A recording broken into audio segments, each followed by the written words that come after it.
Why are the rich often stingy while the poor are more généreux? Is it because poor people understand the value of loss better than anyone else? And now, let's not keep you waiting. I'm going to tell you a story. It's called The Price of an Empty Pocket. In a quiet village nestled between the hills of southern France, two men lived just miles apart. Yet, their worlds couldn't be more different. Henri Moreau was a wealthy businessman, owner of vast vineyards, and a villa so large it needed 10 staff just to keep it clean.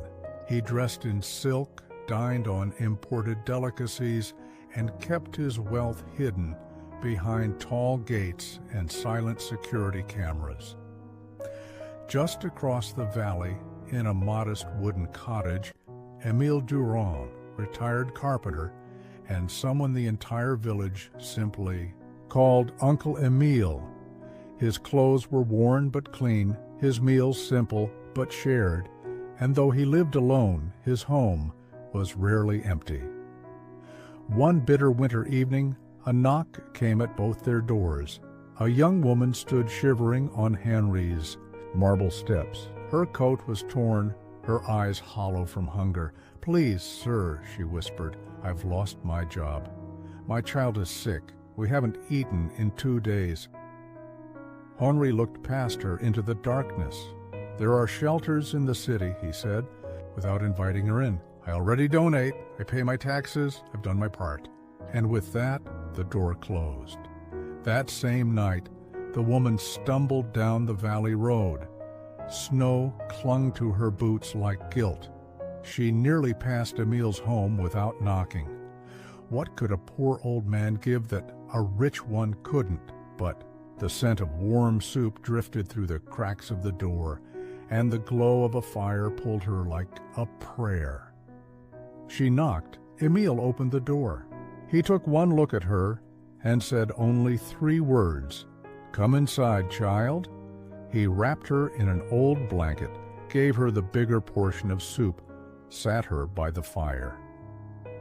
He didn't ask for her story until she had eaten. Later that night, Émile went out in the cold to borrow medicine from a neighbor.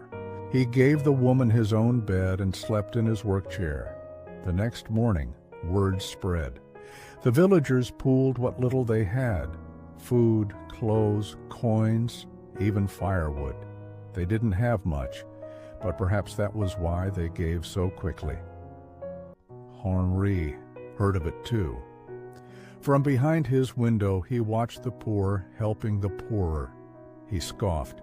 "Fools," he muttered. "If they keep giving away what little they have, they'll never escape poverty." Weeks passed. Spring came. The woman recovered. Her child too. With Émile's help, she found work at the local bakery. She began to smile again. And in that same time, Henri filed for tax breaks on his charitable donations, none of which reached his village. One day, Henri's accountant informed him of a bad investment. Then another. His fortune, so carefully hoarded, had begun to shrink. The stock market, indifferent to his pride, showed no mercy. For the first time in years, Henri felt something close to fear. He walked the edges of his estate and saw the emptiness he had mistaken for luxury, the silence in his halls, the absence of footsteps. That evening, Henri wandered the village square. He passed by Émile's home, still modest, still weathered, but it was alive. Laughter floated from the window. Inside were neighbors drinking tea, sharing bread, telling stories. Henri stood outside, invisible. Then Émile saw him. He came to the door. "Henri, is everything all right?"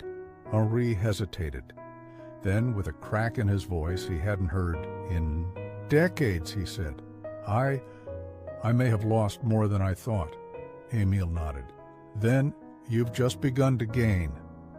He opened the door wide. That night, Henri sat beside Émile and listened, truly listened, to stories of struggle and survival, of losing everything and yet finding reasons to smile. He realized slowly that those who have less often give more, not because they are naive, but because they understand. They've felt cold nights with empty cupboards. They've known the fear of choosing between rent and food. They've lived with nothing and learned how much a kind gesture can mean. Henri, in all his wealth, had never felt loss, only risk. But Emile had lost much, a wife, a child, years of labor, yet still opened his door again and again, because when you've lost, you understand. Not just the value of a coin, but the value of a hand offered when the world looks away. So why are the rich often stingy while the poor are generous? It's not that wealth kills kindness, but when you've never tasted loss, generosity feels optional. To the poor, it is necessary. To give is to say, I understand you. I've been there. I survived, and I want you to too. And that is wealth of another kind.